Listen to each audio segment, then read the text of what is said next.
ஸ்ரீ மாத்ரே நமஹ. ஸ்ரீராமஜெயம். இப்போ நம்ம 19th சௌபாயி பார்க்கணும்.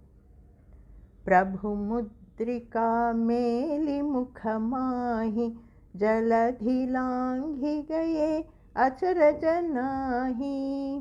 அதுதான் 19வது சௌபாய். இதில் துளசிதாசர் என்ன சொல்கிறாருன்னா, முதல் லைனில் பிரபு முத்ரிகா அப்படின்றார். முத்ரிகான்னா சாதாரணமாக என்ன அர்த்தம்னா ஒரு அடையாளம். இப்போ ராமர் ஒரு மோதிரம் கொடுத்தாரு இல்லையா ஹனுமார்கிட்ட, இந்த மோதிரத்தை கொண்டு போய் நீ சீதையை பார்த்தினா இந்த மோதிரத்தை காட்டு அடையாளம் சின்னமாக அப்படின்னு. அதுதான் முத்ரிகா. அதனால் பிரபு கொடுத்த அந்த முத்ரிகாவை மேலி முகமாகி அதை இப்போது ஹனுமார் அந்த மோதிரத்தை கொண்டு போகிறார். அவர் எப்படி போகிறாரு? சமுத்திரத்தை பறந்து தாண்டுறாரு இல்லையா. அந்த தாண்டி போகும்போது அந்த மோதிரம் கீழே விழுந்துடுச்சுன்னா, சமுத்திரத்தில் விழுந்துட்டா போயிடும் இல்லையா, எப்படி கண்டுபிடிக்கிறது? அப்புறம் அது கூடாது. அது ராமர் கொடுத்த முக்கியமான ஒரு அடையாளம். அதை ஜாக்கிரதையாக கொண்டு போகணும் அப்படின்னு சொல்லி இப்போ அவர் எங்கே வச்சுருப்பார் இந்த மோதிரத்தை, எந்த இடத்துல வச்சு ஜாகிரதைப்படுத்தியிருப்பார் அப்படின்னா, அவர் என்ன பண்ணாருன்னா முகமாகி அதை வாயில் போட்டுட்டார். வாயில் வச்சுட்டு அதை வாய்க்குள்ளே வச்சுன்னு பறந்தார் அப்படின்னு பல பேர் அந்த அர்த்தம் சொல்கிறாங்க. பிரபு முத்ரிக்காவை முகமாகி வாய்க்குள்ளே வச்சு பத்திரப்படுத்தின்னு சமுத்திரம் தாண்டினார் அப்படின்ற அர்த்தத்தில் சொல்கிறாங்க. ஆனால் ஒரு சிலர் அது தப்பு, அந்த மாதிரி வாயிலெல்லாம் வைக்கல மோதிரத்தை. அப்படி பிரபு மோதிரத்தை மரியாதை இல்லாமல் எச்சில் படுத்துகிற மாதிரி வைக்கல அவர் அந்த மோதிரத்தை இடுப்பு துணியில் முடி போட்டு ஜாக்கிரதையாக தான் வச்சுக்கினார் அப்படின்னு சொல்கிறாங்க. அப்படின்னா இப்போ இங்கே இந்த இடத்துல முத்ரிக்கானா என்ன? இது முத்ரிக்கானா அந்த மோதிரம் அடையாளன்றது இல்லை. இது என்னன்னா பிரபுனுடைய நாமம். முத்ரிக்கானா நாமம், அவருடைய ராமநாமம். பிரபுன்றது இங்கே ராமர் தானே, ராமநாமம். அந்த ராமநாமத்தை வாயில் வச்சிருந்தார், வாயிலேயே முணுமுணுத்துட்டு இருந்தாருன்னு அர்த்தம். அவர் அந்த ராமகாரியமாக போகும்போது அந்த மகேந்திர மலையிலேருந்து புறப்பட்டார். எகிரி மேலுக்கு பாஞ்சு தாவி ஆகாயத்தில் தாவி பறந்து போகிறார். அந்த மாதிரி போகும்போது, அந்த ராம காரியமாக போகும்போது ராமனையே நினச்சி நின்றார். ஸ்ரீராம்னு சொல்லியிருந்தான் மேலுக்கு எழுந்தார். அப்புறம் ராம் ராம் ராம் ஸ்ரீராம் ஸ்ரீராம் அப்படி வாய் போயாமல் அந்த ராமநாமத்தை வாயிலேயே வச்சிருந்தாருன்னு அர்த்தம். முகமாகினா வாய்க்குள்ள. அந்த மாதிரி பிரபு முத்ரிக்காவை, அதாவது பிரபுனுடைய நாமத்தை வாயினுள் கொண்டு மேலி முகமாகி, he had it in his mouth இல்லையா, he had it on his tongueன்னு அர்த்தம். வாய்க்குள்ளேயே அதை கொண்டு மேலி முகமாகி வச்சு என்ன பண்ணார்? ஜலதி லாங்கிகையே. ஜலதின்னா ஓஷன், சமுத்திரம், அதாவது பெரிய நீர்ப்பரப்பு, அதுதான் ஜலதி, வாட்டர் பாடி. அந்த வாட்டர் பாடியை லாங்கிகையை தாண்டி போனார். பிரபு முத்ரிக்காவை வாய்க்குள்ளே வச்சுன்னு அந்த சமுத்திரத்தை கடலை தாண்டி போனார். அதுதான் அதுக்கு அர்த்தம். அதனால் முத்ரிக்கான்றது சிலர் அந்த மாதிரி மோதிரன்ற அர்த்தம் சொல்கிறவங்களும் இருக்கிறாங்க. ஆனால் அது இல்லை, அது தப்பு. இது முத்ரிக்கான்னா ராமநாமம் அப்படின்ற அர்த்தத்தில் அப்படியும் சொல்கிறாங்க. ஸோ நம்ம ராமநாமமாக எடுத்துக்கினா தான் அது ரொம்ப கரெக்டாக இருக்கும்னு தான் நினைக்கணும். ஸோ பிரபு முத்ரிக்கா மேலி முகமாகி வாயில் ராமநாமத்தை சொன்னபடியே சாண்ட் பண்ணிட்டே ஜலதி லாங்கிகையே அந்த மாதிரி தாண்டி போனார். அதனால தான் என்ன ஆச்சுன்னா, அவர் இந்த சமுத்திரத்தை தாண்டினாரா அப்படின்னு ஆச்சரியப்படுற மாதிரி இல்லை. அச்சரஜனாகி, இது ஒன்றும் ஆச்சரியமே இல்லை. ஏன்னா அவர் ஈஸியாக முடிச்சிட்டாரத்த. எதனால் அது ஆச்சரியமான காரியமாக தெரியலன்னா, ராமநாமம் இருந்ததில்ல. அதனால் அது ஒரு கஷ்டமான வேலை. அது எப்படி முடித்தார் அப்படின்னு சொல்லணும்னா அதெல்லாம் ஒன்றும் ஆச்சரியமே இல்லை, ஈஸியாக முடிஞ்சிடும் அப்படின்ற அர்த்தம். அதாவது இப்போ நம்ம கூட நம்ம ஏதாவது ஒரு ரொம்ப கஷ்டமான வேலையை செய்யணும், ஐயோ இவ்வளோ பெரிய வேலையா, இது எப்படி செய்து முடிக்க போகிறோம் அப்படின்னு நினச்சா ராம ராம ராம ஸ்ரீராம ஸ்ரீராமன ராமநாமத்தை சொல்லினே செய்தால் அந்த வேலை ஈஸியாக முடிஞ்சிடும், ஆச்சரியப்படும்படியாக முடிஞ்சிடும். முடிஞ்சிடுச்சா, இதில் ஒன்றுமே ஆச்சரியம் இல்லையே, ஏன்னா ராமநாமம் தானே துணை கொடுக்குது, அதுதானே உதவுது அப்படின்ற அர்த்தம். ஸோ பிரபுமுத்ரிகா மேலிமுகமாகி ஜலதிலாங்கிகையே தாண்டிட்டார். அச்சரஜனாகி, ஒன்றும் ஆச்சரியம் இல்லை, ஏன்னா அந்த ராமநாமம் தான் அவரை தாண்ட வச்சுது. அதுதான் இந்த 19th வேர்ஸுக்கு 19th சௌப்பாயிக்கு அர்த்தம். இப்போ இந்த சமுத்திரத்தை கடலை தாண்டின அந்த ஒரு இன்சிடெண்ட்டை கம்பராமாயணத்தில் ஒரு பாட்டு கம்பர் பாடியிருக்கார், அதையும் கொஞ்சம் பார்க்கலாம். இங்கே அஞ்சிலே ஒன்று பெற்றான் அஞ்சிலே ஒன்றை தாவி அஞ்சிலே ஒன்று ஆறாக ஆரியர்க்காக ஏகி அஞ்சிலே ஒன்று பெற்ற அணங்கை கண்டு அயலாரூரில் அஞ்சிலே ஒன்றை வைத்தான் அவன் நம்மை அழித்து காப்பான் அப்படின்னு ஒரு பாட்டு கம்பர் எழுதியிருக்கார். இதுக்கு என்ன அர்த்தம்? அஞ்சிலே ஒன்று பெற்றான், அஞ்சில் ஒன்று அப்படின்னா எதை சொல்கிறாங்கன்னா பஞ்சபூதத்தில் ஒன்று. பஞ்சபூதங்க 5 இல்லையா, அந்த பஞ்சபூதத்தில் ஒன்றான வாயு பெற்றான், வாயு பகவான் பெற்றான். வாயுனுடைய அருளால் பிறந்தவர் ஆஞ்சநேயர் ஹனுமான். அதனால் அஞ்சிலே ஒன்றான வாயு பெற்றான் அப்படின்றது அந்த அர்த்தத்தில் அஞ்சிலே ஒன்று, பஞ்சபூதங்களில் ஒருவரான வாயு. அஞ்சிலே ஒன்றை தாவி, 2வது லைனில் அஞ்சிலே ஒன்று, அதே மாதிரி பஞ்சபூதங்களில் இன்னொன்று, அதில் ஒன்றான எதை தாவினார்? கடலை தாவினார். ஸோ 2வது லைனில் கடலை சொல்கிறாங்க, நீர்ப்பரப்பு, வாட்டர் பாடி. 5 பஞ்சபூதங்கன்றது என்ன? நீர், நெருப்பு, நிலம், ஆகாயம், பூமி இல்லையா, இந்த 5 தான் பஞ்சபூதங்கள். ஸோ முதல் 5லே ஒன்று வந்து வாயு, இது காற்று. 5லே ஒன்றை தாவினா அது கடல், கடலை தாவி. அப்புறம் 5லே ஒன்று ஆறாக, அடுத்த 3வது லைனில் 5லே ஒன்று ஆறாகனா இன்னொன்று 5லே ஒன்று எது? ஆகாயம். ஆகாயத்தை ஆறு மாதிரி, ஒரு ஆறு தாண்டுற மாதிரி, ஒரு ஆறு ஸ்ட்ரீம் அதை தாண்டி போகிற மாதிரி ஆகாயத்தை தாண்டினார். ஆரியர்க்காக ஏகி, எதுக்காக இதெல்லாம் செய்கிறாரு? ஆரியர்க்காக. ஆரியன் யாருன்னா ராமன், ராமனுக்காக போனார், ராமகாரியமாக போனார். அதுக்கப்புறம் 5லே ஒன்று பெற்ற அணங்கு, இங்கே 5 வந்து பூமி, பூமி தேவி, பூமி தேவி பெற்ற பெண்ணு. 5லே ஒன்று பெற்ற அணங்குனா பூமி தேவி பெற்றெடுத்த பெண்ணு, அது சீதை பூமியிலேருந்து தானே வந்தாங்க, அதனால் பூமி மகள் ஆன அணங்கை கண்டு அயலாரூரில், இன் அ ஃபாரின் லேண்ட், அந்த இடத்துல போய் பார்த்தார் அந்த பூமி மகளை. அது அந்த 5. அப்புறம் அடுத்ததில் 5லே ஒன்றை வைத்தான், அங்கே போய் சீதையை பார்த்தாச்சு. அதுக்கப்புறம் என்ன பண்ணார்? சீதை இது லங்கா ராவணனை பார்த்துட்டு லங்கையை கொளுத்திட்டு வந்தார். அதனால் 5லே ஒன்றை வைத்தார். லங்கைக்கு என்ன வச்சார்னா தீ வச்சார். ஸோ நெருப்பு, அதுவும் பஞ்சபூதத்தில் ஒன்று.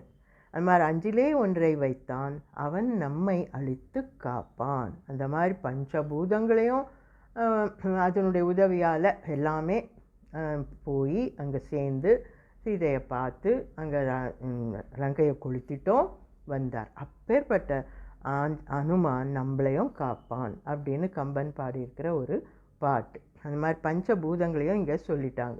வாயு, அப்புறம் கடல், நீர், ஆகாயம், அப்புறம் பூமி, அதுக்கப்புறம் நெருப்பு, 5 வந்துடுச்சு அதில். அதை வச்சு அந்த ஒரு அந்த மாதிரி கடலை அவர் ஆச்சரியப்படுற மாதிரி தாண்டி போய் இந்த செய்தார். இப்போ இந்த சௌப்பாயில் கூட அப்பேற்பட்ட ஆச்சரியப்படக்கூடிய வேலை தான் அது. அவ்வளோ பெரிய ஜலதி, அந்த கடல் நீர் பரப்பை தாண்டுறது. ஆனால் அது ஆச்சரியமே இல்லைன்ற மாதிரி ஈஸியாக செய்துட்டார், அச்சரஜனாகின்ற மாதிரி செய்துட்டார். எதனால் செய்தாருன்னா வாய்க்குள்ள அவருக்கு எப்போவுமே ராமநாமம் இருந்தது. ராமநாமத்தை சொல்லினே செய்ததுனால அந்த அவ்வளோ கஷ்டமான ஒரு டாஸ்க்கு கூட ஈஸியாகி போச்சு. அதுதான் பார்க்குறோம் இதில். அடுத்த ஆடியோவில் அடுத்த நாமம் பார்க்கலாம். அடுத்த சௌப்பாய். Hello children, good day to you all. Now let us see 18th verse. Yuga sahasra yojana parabhanu lilyo tahi madhura phala janu. That is the 18th one. Now here in the first line, Yuga sahasra yojana parabhanu. Bhanu means the sun in the sky. That is called Bhanu. Where is that Bhanu? Now when we look at the sky, we see up in the sky we find the sun. How far could it be from the earth? That distance Tulsidas is mentioning here. Sahasra yojana. It is Sahasra yojana away from us, away from the earth. The sun in the sky is Sahasra yojana away from the earth. Now what is that distance? What calculation is it? Let us see that. Sahasra means 1000. Yojana, one yojana in Sanskritam means 8 miles. As per our calculation, it is 8 miles. One yojana is 8 miles. Sahasra yojana means 1000 into 8. So 8,000 miles. That is the meaning of Sahasra yojana. 8,000 miles. All right. So does he mean to say that the sun is 8,000 miles away from the earth?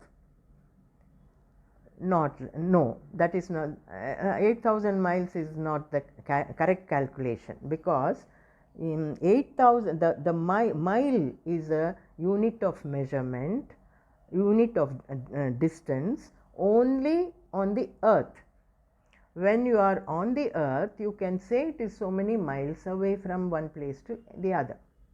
That is okay.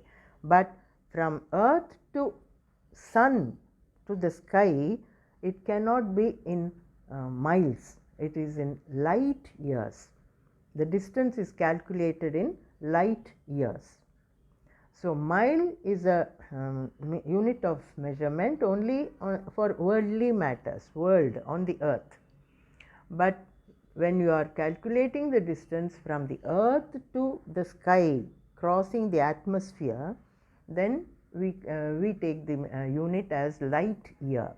So here this 8,000 miles is called 8,000 light years. It should be taken that way. 8,000 light years.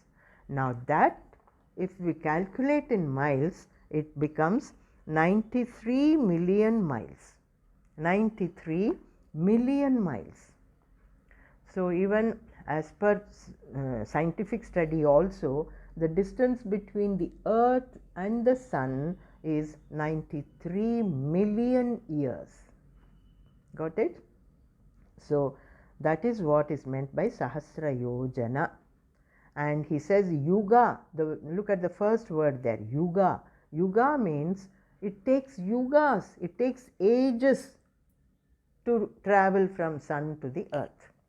Now if anyone wants to go reach the sun from the earth, if anyone wants to travel and reach the sun, it will take ages for him to reach the sun.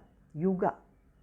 Yuga Sahasra yojana, because it is 8,000 light years distance. So to cross that, to travel that distance, one will take ages. Yuga Sahasra yojana.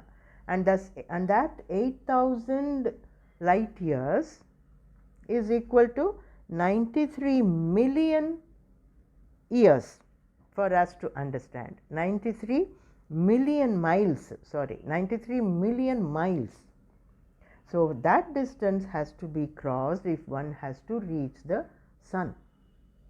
Now Bhanu is that far away. So the first line says, where is Bhanu from earth?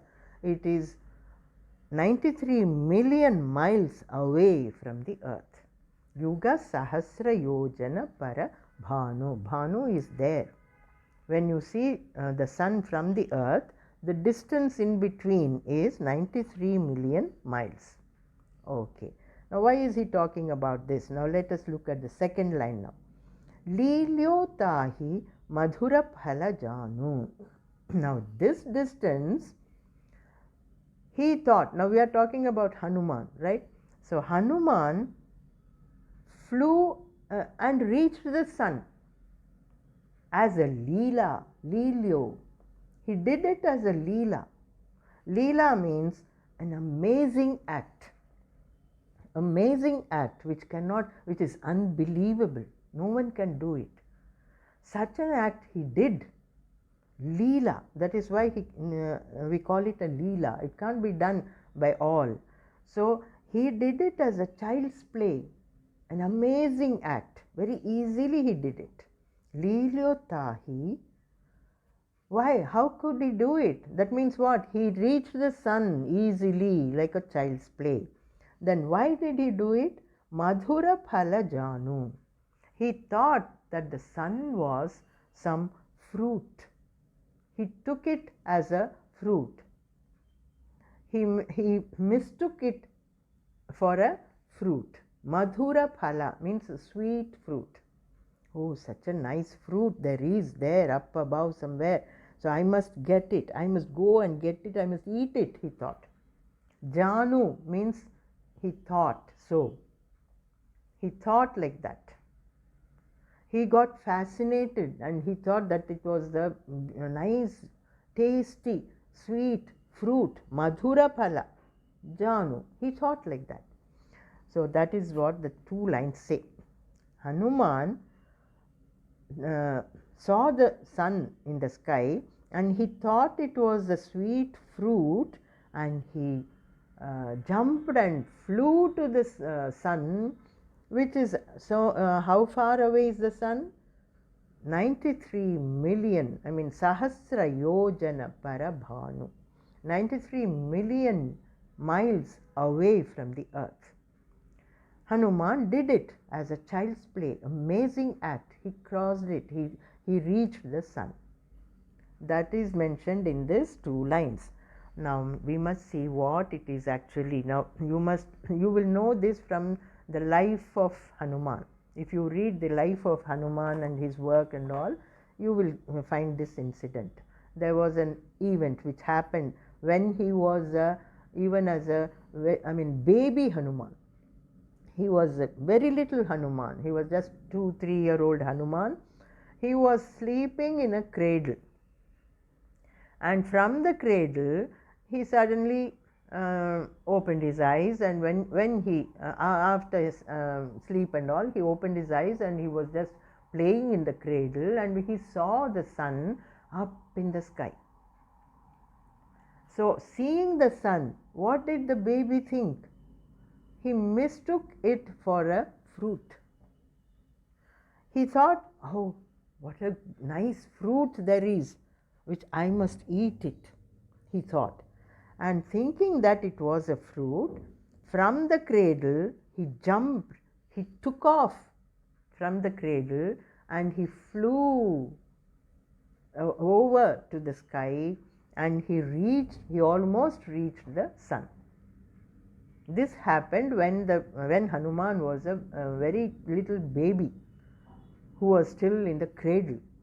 So he jumped and reached the sun one day, thinking that the sun was a fruit. He wanted to eat that fruit. So that is what, that incident is being mentioned here, is shown in these two lines.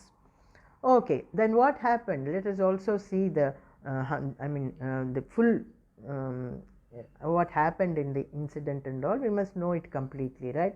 So he jumped and he flew to the sky, he flew to the sun, he almost reached the sun. At that time, Indra watched him. Indra suddenly was there from his own place, from his Devaloka. he watched something flying across and reaching the sun. What is it that's going? There is something flying to the sun. Is it a bird or what? He watched it, he keenly observed, and he saw that it was a baby, some little one, some little monkey like. Something is flying and going. Then he became furious. How can anything go to the sun? Now that anything that reaches the sun will be scorched, burnt. Now what is it? Something is so bravely, courageously going towards the sun. So he threw his Vajrayudam, a weapon, strong weapon, which he has in his hand, Indra. He threw that Vajrayudam at that little monkey. The Vajrayudam went and hit the monkey, the baby monkey. It hit him on his cheek, and the baby monkey fell down. From that height, he fell down.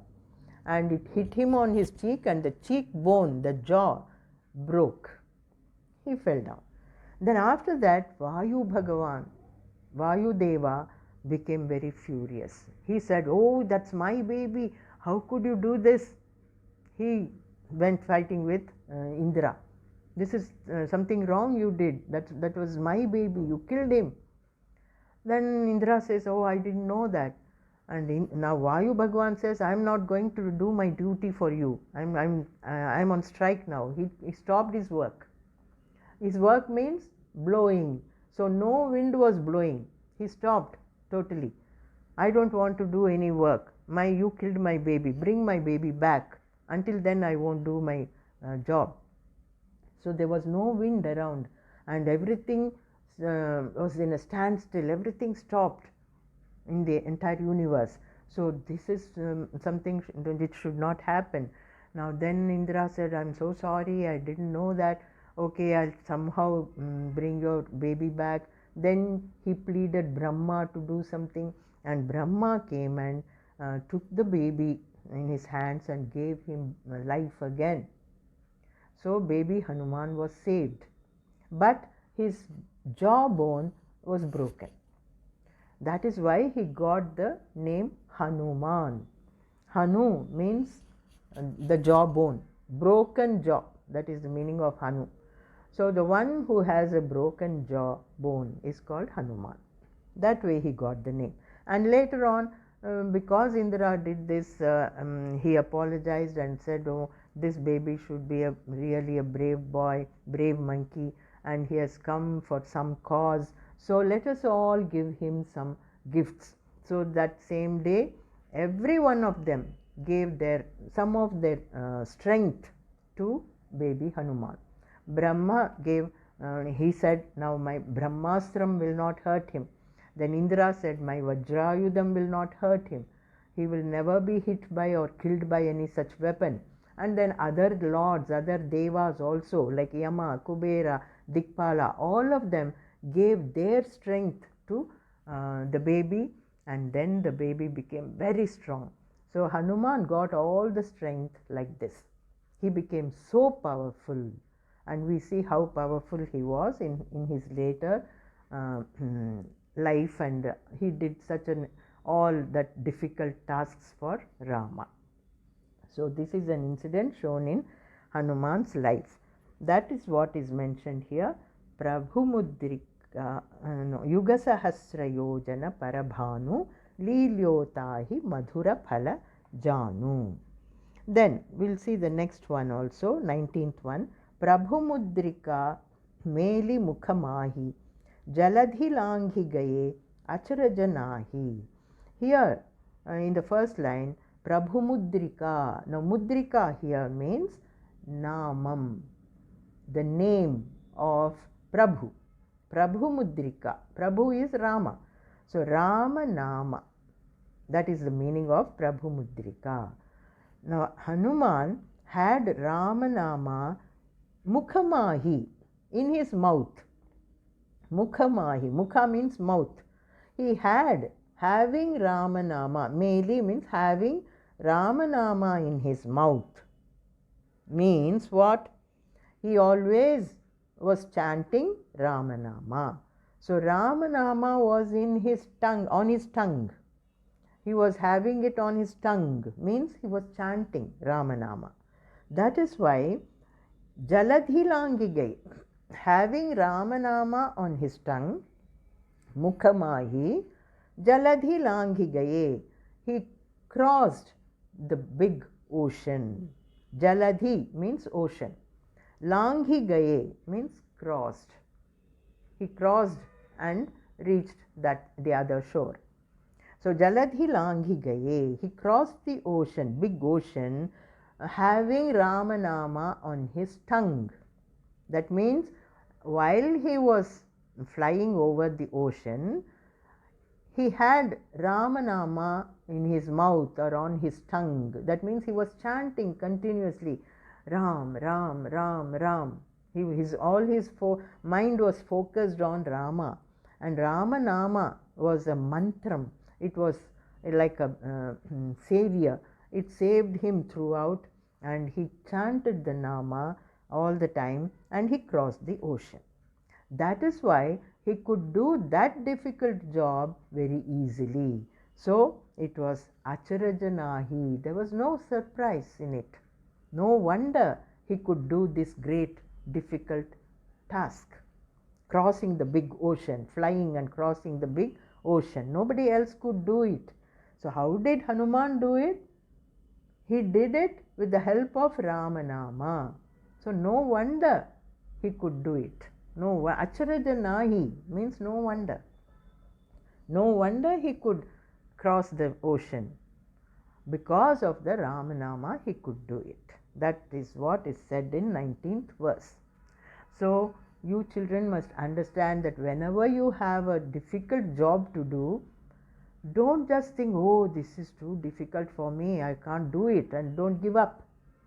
Just start saying Ramanama, and Ramanama will give you all the strength.